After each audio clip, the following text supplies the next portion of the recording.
કલાક હું અને જ્યાં મંદિરોનો કે કોઈ પણ પ્રશ્ન આવે તો મંદિર એ ભગવાનનું ઘર છે. મંદિરોમાં દુશ્મનો પણ આવે, દોસ્તો પણ આવે, ત્યાં કોઈ પણ ભેદભાવ જુઓ.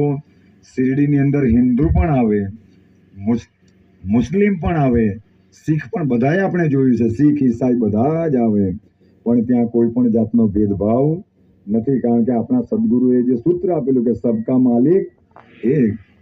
તો આજે આટલા વર્ષો પહેલા જે બાબા સાચા ઉદ્દેશ્યથી જીવી ગયેલા, એટલે આજે પણ ત્યાં ઐશ્વર્યનો ખજાનો છે કે ત્યાં બધા પૈસા ગણતા ગણતા થાકી જાય.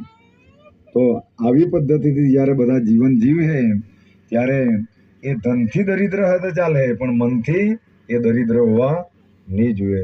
તો જ તમને ને મને સાચો આનંદ આવે. એટલે હવે પછીથી આપણા સાંઈધામની અંદર પણ આપણા 2 ભંડારા